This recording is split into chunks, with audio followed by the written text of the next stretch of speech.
तुमने जीव धर्म छोड़ा, हम ब्रह्म धर्म छोड़ते हैं।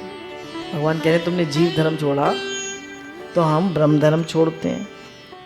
अपनी सर्वज्ञता, व्यापकता, संगता सब छोड़ते हैं। बोले ब्रह्म धर्म क्या कभी छूटता है? कहा छूटता नहीं है, वह तो ऐसी चीज़ है कि छोड़े नहीं कुछ छूटता। श्री बल्लवाचार्य महाराज ने कहा, कोई कहे भगवान यूँ पकड़ा बांध लिया तो बनता नहीं। कहने भगवान को आप पकड़ नहीं सकते, बांध नहीं सकते। कोई कहे जाओ ईश्वर को छोड़ दिया तो तुम्हारे छोड़ने से वे छूटता नहीं। ये तो महाराज ऐसा है कि एक बार गला पकड़ ले तो कहता है कि बाबा हमको पकड़ना तो आता है, हमको छोड़ना नहीं आता। तो वो कहते हैं ना, कृष्ण तो जो है वो त्रिभंग ललित है, गर्दन टेढ़ी, कमर टेढ़ी और नीचे से पैर टेढ़ी, मतलब ऐसी उनकी मुद्रा है। त्रिभंग ललित है, किसी के हृदय में घुस गए तो घुस गए, हम निकलेंगे नहीं। तो कह रहे मुझे पकड़ना तो आता है, मुझे छोड़ना नहीं आता, पर मैं जब पकड़ता हूँ जब तुम कुछ त्याग करो। अब तुमने संसार को पकड़ रखा है, एक ही चीज़ तो आएगी नहीं। अब तुम्हें बेटा भी चाहिए, पैसा भी चाहिए, घर भी चाहिए, परिवार भी चाहिए, सब चाहिए, और भगवान भी चाहिए। तो बोले भगवान इतने सस्ते नहीं कि सर मत्थे ऐसी चढ़ जाए। तुम कहोगे मेरे तो गिरधर गोपाल, दूसरों ना कोई, तो भगवान तुम्हें स्वीकार करेंगे। एक बड़ी विचित्र बात है, देखो रस्सी जल जाती है लेकिन उसकी ऐंठन मिटती नहीं है। रस्सी जल जाती है पर उसकी ऐंठन, जो उसमें वो बल पड़े होते हैं ना, वो नहीं मिटती है। मुर का ही मुड़ हो गया, तो कह रहे हैं जो ऐंठन होती है रस्सी में तो उसको मुर कहते हैं, मुर। तो मुर का ही मुड़ हो गया, मुड़ गई ना रस्सी, मुड़ी हुई होती है, तो मुर का ही मुड़ हो गया। भौमासुर ने जो अपने किले को चारों ओर बाढ़ बनाई थी, वे मुर नाम की बांस की बाढ़ बनाई थी। जो भौमासुर था ना, जिसने 16,108 रानियों को कैद कर रखा था, तो उसने जो अपने किले के चारों तरफ बाढ़ बनाई थी, वो मुर नाम के बांस की बनाई थी। ये जो ऐंठन वाले लोग हैं ना, ये मुर हैं, इसको काट कर मिलते हैं भगवान। कह रहे हैं जो तुम्हारे दिल में ऐंठन है ना, ऐंठ है जो तुम्हारी अकड़ है, इसको काटोगे तो मिलेंगे भगवान। तो मुर है जो ऐंठन है तुम्हारे हृदय में, जो अकड़ है कि मैं कुछ हूँ, मैं होशियार हूँ, मैं अक्लमंद हूँ, मैं पढ़ा लिखा हूँ, मैं पैसे वाला हूँ, जो भी हमने अपने को मान रखा है। कह रहे हैं सब मुर को, सब ऐंठन को काट दो तो भगवान मिलेंगे। इसलिए भगवान का नाम मुरारी है, इसलिए भगवान का नाम मुरारी है, क्योंकि वो कहते हैं सब ऐंठन सब मुर काटो तो मैं मिलूँगा। नया चैप्टर शुरू होता है, ये छठा चैप्टर है, योग माया का आश्रय लेने का अर्थ। भगवान ने रास में योग माया का आश्रय लिया था, तो इसका क्या अर्थ है? योग माया उपाश्रिते। मनुष्य कर्म करता है आनंद के लिए। मनुष्य क्यों कर्म करता है? आनंद के लिए। मनुष्य ज्ञान भी प्राप्त करता है किसके लिए? आनंद के लिए। आनंद तो जीवन का प्रयोजन है। देखिए आदमी जो है, जो भी कर्म करता है, पैसा कमाता है, शादी करता है, बच्चे करता है, घर बनाता है, इतनी मेहनत करता है किसके लिए? आनंद के लिए, सुख प्राप्त करने के लिए। तो आनंद तो जीवन का प्रयोजन है। तो हमारे जीवन का क्या प्रयोजन है? आनंद। प्रयोजन किसको बोलते हैं? प्रयोजन उसी को बोलते हैं मज़ा। आनंद जो लोग वेदांत चिंतन करते हैं या कर्म करते हैं, वे सब निठल्ले रह जाते हैं यदि भगवान रासलीला करके आनंद प्रकट न करें। बोलो जो लोग ब्रह्म चिंतन करते हैं वो तो निठल्ले रह जाते हैं, क्योंकि उन्हें आनंद नहीं मिलता। भगवान ने रासलीला क्यों करी? ताकि हम सबको आनंद मिले। यदि भगवान रासलीला करके आनंद प्रकट ना करते, आनंद के अभिव्यंजना, आनंद की अभिव्यक्ति ना करते, नौकरी इसलिए नहीं करते कि रुपया मिलता है। बोले नौकरी इसलिए नहीं करते कि रुपया मिलता है, रुपये से मज़ा मिलता है इसलिए नौकरी करते हैं। मन सोचता है कि पैसे सुखी हो जाऊंगा। पैसे वाले सुखी हैं? क्या कहते हो? कोई सुखी नहीं। सुखी कौन है? नानक दुखिया सब संसार, सोई सुखिया जिस नाम आधार। जो प्रभु के भजन में लगा है, भगवान में लगा है, वही सुखी है, बाकी सब दुखी है। तो व्यापार इसलिए नहीं करते कि दुकान में बहुत सामान रहता है, इसलिए करते हैं कि सामान से मजा मिलता है। तो जीवन का जो प्रयोजनीय पदार्थ है, प्रयोजनीय वस्तु है, वह आनंद। हम सब लोग क्या चाहते हैं? जीवन से आनंद। तो करते उल्टा है। संसार में सुख है नहीं और संसार के पीछे ही भागते रहते। संसार में सुख है? जो कौन शादी करके, बच्चे करके, इतनी मेहनत करके सुखी हाथ खड़ा करिए। बस सत्संग में आते हैं, थोड़ा भजन करते हैं, भगवान से प्रेम करते हैं तो सुख मिलता है। तो सुख किस में है? सत्संग में, भजन में, भगवान से प्रेम करने में। अच्छा एक बात बताइए, जब हम सो जाते हैं रात को, सुबह उठते हैं तो कितने फ्रेश होते हैं। तो क्या क्या था रात को हमारे पास? क्या क्या पकड़ कर सोए? लॉकर की चाबी, रुपए, पैसे, बच्चे का हाथ, क्या क्या पकड़ के सोए? सब छोड़ के सोए। तो आनंद किस में आया? सब छोड़ने में। आनंद किस में आया? सब कुछ छोड़ने में। जब हमने सब कुछ छोड़ दिया तो भगवान को तभी पकड़ सकते हैं। तो त्याग में ही आनंद है। और हम सोचते हैं पकड़ने में आनंद है, फलानी चीज़ खरीद लेंगे तो खुश हो जाएंगे, फलानी चीज़ मिल जाएगी तो सुखी हो जाएंगे। तो कह रहे सुखी नहीं होगा। सुख किस में है? का सुख परमात्मा में, सुख त्याग में। आप देख लीजिए, रात को सो जाते हैं तभी आनंद आता है। 2-4 रात नींद ना आए तो बिल्कुल अजीब से हो जाता है। ये जो रास लीला है, इसमें देखो भगवान स्वयं आनंद कैसे लेते हैं। जैसे कोई बगीचा ले, बढ़िया बढ़िया फूल लगावे, पौधा लगावे, उसको सींचे, खाद दे और खूब अच्छी अच्छी जाति के गुलाब उसमें खिलें, तो जाकर उनको देखे, है ना। खूब अच्छे अच्छे गुलाब लगाए, फूल लगाए, और फिर बगीचे में घूमे, उनको देखे, उनमें घूमे, उनको देख देख कर उनकी सुगंध, उनका सौंदर्य का आनंद ले, है ना। उन फूलों को देखे, खुश हो। जैसे हम बगीचे में फूल लाते हैं, फिर देखते हैं रोज़ जाकर, अच्छा ये फूल खिल रहा है, अच्छा इस कलर का खिला है, तो देखकर खुश होते हैं। इसी प्रकार भगवान ये सृष्टि बनाते हैं। तावक्षीय गोपियों को बनाया और अपने आत्मा में, अपने स्वरूप में जो सच्चिदानंद है वो गोपियों में स्थापित किया। यानी भगवान ने गोपियों को बनाया और अपने हृदय में जो सच्चिदानंद है उसको उसमें स्थापित किया। रातें बनाई बड़ी सुंदर, माने काल की सृष्टि करी, समय की सृष्टि करी, वृंदावन धाम की सृष्टि करी। स्थान भी सच्चिदानंद, समय भी सच्चिदानंद में, व्यक्ति भी सच्चिदानंद में, शरदोत्फुल्ल मल्लिका। तो कह रहे हैं सब कुछ सच्चिदानंद में है, वासुदेव सर्वम। पर हमें समझ में क्या आता है? हमें तो सब कुछ अलग अलग दिखता है। तो भगवान कह रहे हैं सब कुछ मैं ही बन गया। जब रास हुआ तो सब कुछ मैं ही बन गया और मैंने अपना ही आनंद लिया। गोपियों में मैं बन गया, रात भी मैं बन गया, सब कुछ मैं बन गया। और मैंने किसका आनंद लिया? अपना ही। एक रोते हुए आदमी को हंसाया और उसको हंसाकर स्वयं हंसने लगे। एक आदमी रो रहा था, आपने किसी, कोई बहुत दुखी था, आपने उसको सुख दिया, तो उसमें क्या हुआ? आप खुद सुखी हो गए। तो कह रहे हैं अगर खुद सुखी होना है तो दूसरे को सुख दो। जैसे गुरुजी कहते हैं कि किसी की जिंदगी को छू लो, ये तुम्हें हमेशा याद रखे। वो कब छूओगे? जब किसी को सुख दोगे। आनंद लेने की पद्धति यही है। अगर किसी को मज़ा लेना हो तो पहले मज़ा देना चाहिए।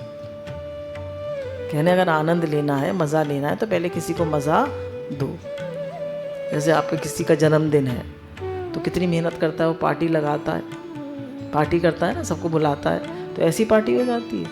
कितनी मेहनत करता है, सब चीज़ ऑर्डर करता है, बनवाता है या खुद बनाता है, और फिर सबको बुलाता है, सबको सुख देता है, तो उसको सुख मिलता है।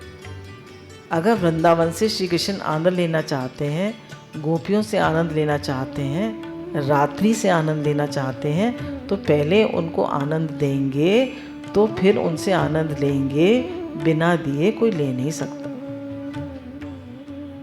कहना आप प्रेम देंगे तो प्रेम मिलेगा, सम्मान देंगे तो सम्मान मिलेगा, सुख देंगे तो सुख मिलेगा, ऐसे आनंद देंगे तो आनंद मिलेगा। तो भगवान ने पहले सबको आनंद दिया, फिर अपना ही आनंद सबसे लिया। बेला चमेली सब अच्छे अच्छे फूल खिले हुए हैं। इन फूलों की सुगंध आने से, इनको देखने से हृदय में एक दिव्य लालसा उत्पन्न होती है कि हम कृष्ण से मिलें। कहने इतने सुंदर सुंदर फूल खिले, अब गोपियों के मन में लालसा हुई कि हम कृष्ण से मिलें। संसार में लोग छोटी छोटी चीज़ें देखते हैं, फिर उनकी चाह होती है, रुपया चाहिए, कपड़ा चाहिए, भोग चाहिए, परंतु ये कहाँ मन में आता है कि कृष्ण चाहिए। छोटी छोटी चीज़ देखते हैं हम, हमको लगता है ये चाहिए, ये चाहिए, ये चाहिए। खाना, सोना और घूमना मेरे जीवन के 3 शौक। गुरुजी की बड़ाई देखिए, पर गुरुजी ने उसको भी पूरा कराया किससे? नाम जप के साथ। तो वह गुरुजी ने उसको भी किसमें परिवर्तित कर दिया? नाम जप। तो गुरुजी ने कैसे मेरा जीवन बदल दिया? भगवान से जोड़ दिया। तो कह रहे हैं हम छोटी छोटी चीज़ों को चाहते हैं, पर ये नहीं कहते भगवान हे नाथ मैं आपको कभी भूलूं नहीं, हे नाथ मुझे आप ही प्यारे लगे, हे नाथ मैं आपका हूँ, आप मेरे। तो कह रहे हैं कोई ये नहीं कहता मुझे कृष्ण चाहिए, मेरा भगवान से प्रेम हो। लेकिन जब वृंदावन का कदम देखते हैं तब इच्छा होती है कि इसकी डाल पर बैठकर बांसुरी बजाने वाला चाहिए। कहने अब वृंदावन धाम में चले जाइए तो वहाँ पर हमें क्या इच्छा होती है कि कदम का पेड़ देखते हैं तो जो कदम के पेड़ की डाली पर बांसुरी बजाने वाला चाहिए। और कौन बजाएगा बांसुरी? कृष्ण बजाते थे। जब वृंदावन की धूल देखते हैं तब मन में आता है कि इसमें लौट लौट कर जिस बालक ने क्रीड़ा की वह चाहिए। हम लोग भी जब उसमें लौटते हैं ना यमुना किनारे तो बड़ा आनंद आता। उसमें लौट कर देखिए जरा भी रेत चिपकती नहीं है, सब झड़ जाती है। तो कहने जिस बालक ने इस रेत में क्रीड़ा करी वो चाहिए। देखो बम्बई में घूमो तो ये अमुक भाई का मकान है, ये अमुक भाई का मकान है, ये अमुक बहन का मकान है, यही है ना। पर वृंदावन में घूमो तो ये राधा बल्लभ का मंदिर है, ये राधा रमन जी का मंदिर है, ये बिहारी जी का मंदिर है। यहाँ आदमियों की याद नहीं आती, यहाँ आदमियों का सानिध्य नहीं है। वृंदावन में मनुष्य की याद नहीं आती, मनुष्य का स्वामित्व नहीं है, कृष्ण का स्वामित्व है, कृष्ण की मुरली है। वृंदावन धाम जाओ तो मंदिरों की याद आती है, ये मंदिर चले, ये मंदिर चले, यहाँ चले, वहाँ चले, सत्संग में सत्संग सुने, है ना। कृष्ण की याद आती है, भगवान की याद आती है। और जगह जाओ तो लोगों की याद आती है, चीज़ों की याद आती है, शॉपिंग करने। जैसे गीता भगवान कहते हैं लोग बम्बई आते हैं तो सत्संग सुनते हैं और फिर शॉपिंग करने भागते हैं। तो गीता भगवान बड़े गुस्सा होते हैं। एक एक चीज़ उसकी याद दिलाती है। कहने वृंदावन में एक एक चीज़ भगवान की याद दिलाती है। यहाँ कालिया दमन किया, यहाँ चीरहरण किया, यहाँ रासलीला की, सेवा कुंज है। रात में जब रास करते करते श्री जी थक जाती हैं तब भगवान पाँव दबाते हैं। जब रास करते करते श्री जी थक जाती हैं तो भगवान उनके पाँव दबाते हैं। ये निधिवन है, यहाँ बिहारी जी प्रकट होते हैं।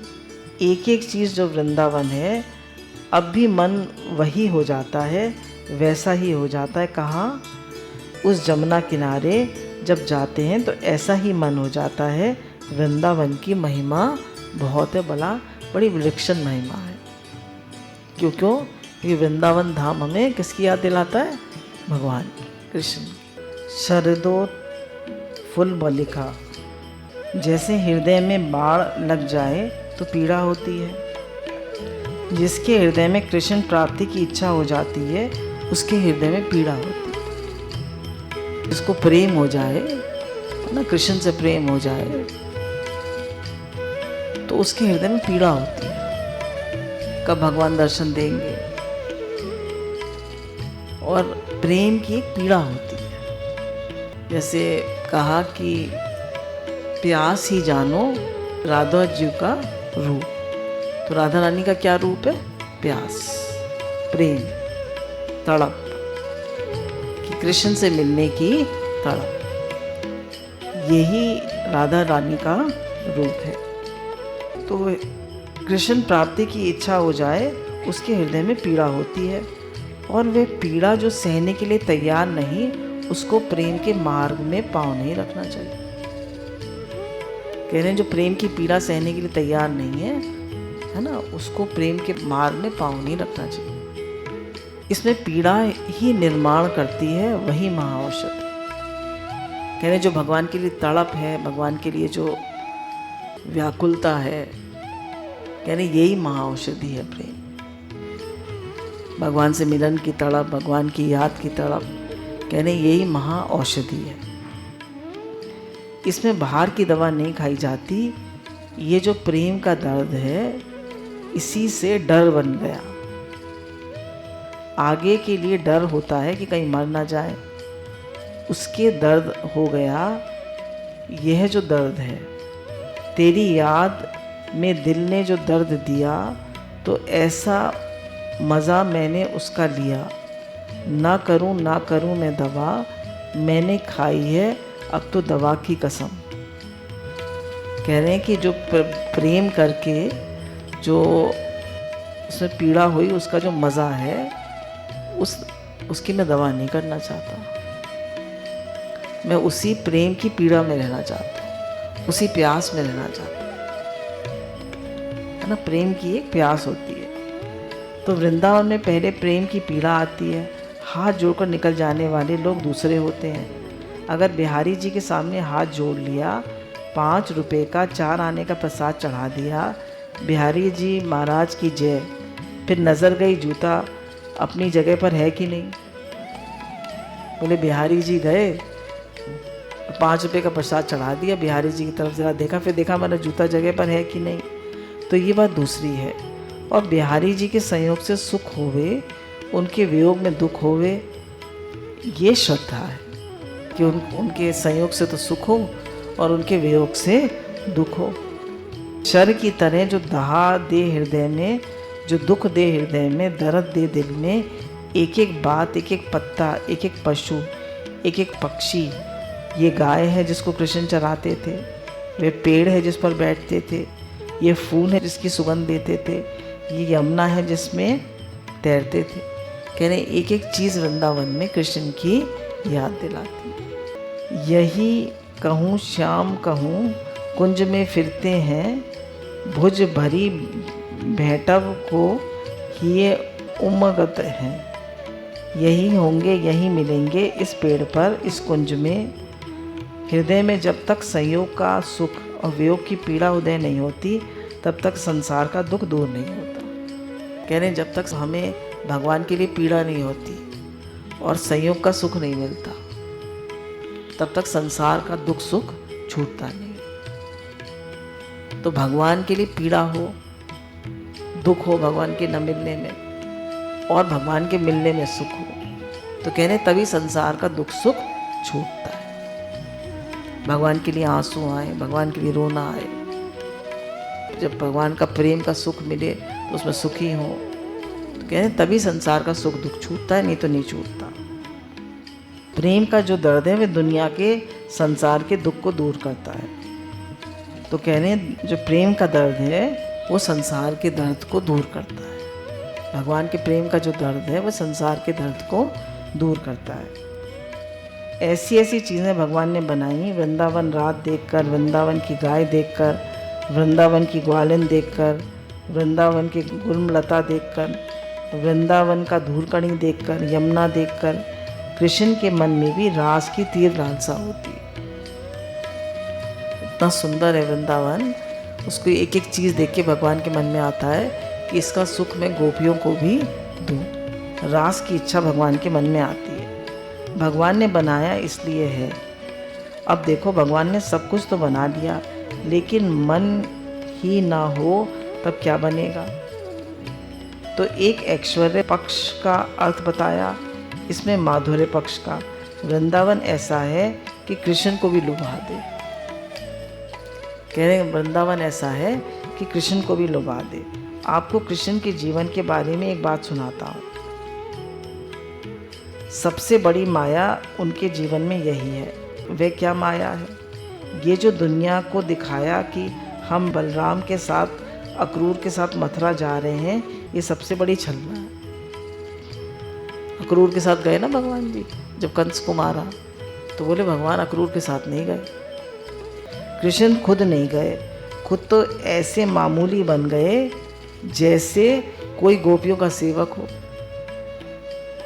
रोज रोज गाय चरावे, रोज रोज माखन चोरी करे, रोज रोज मैया का दूध पिए, रोज रोज गोपियों के साथ खेले। अपना कृष्ण नाम ही बदल दिया, अपना नाम छैला रख दिया। भगवान ने अपना क्या नाम रख दिया? छैला। छैल चिकनिया रख लिया। वसुदेव जी का जो बेटा मथुरा आए थे, उनको अक्रूर जी के साथ भेज दिया। तो भगवान जो थे वो स्वयं तो गोपियों के साथ ही रह गए, और वसुदेव जी का जो बेटा था उसको मथुरा भेज दिया अक्रूर जी के साथ, और स्वयं गोपियों को छोड़कर कभी मथुरा नहीं गए। ऐसे वृंदावन के लोग मानते हैं कि भगवान आज भी यहीं है, वृंदावन धाम में ही है, वो गोपियों को छोड़कर कभी गए नहीं। दुनिया ने समझा कि कृष्ण मथुरा चले गए और कृष्ण रह गए वृंदावन में। पकड़ लिया कृष्ण को वृंदावन ने। ईश्वर है तो क्या हुआ? प्रेम हो तो ऐसा, सौंदर्य हो तो ऐसा, माधुर्य हो तो ऐसा, प्रेम बिना रस्सी का बंधन है। तो कह रहे वृंदावन धाम ऐसा है, गोपियों का प्रेम ऐसा है कि कृष्ण को तो गए नहीं, वासुदेव के जो बेटे थे वो चले गए, कृष्ण वहीं रह गए।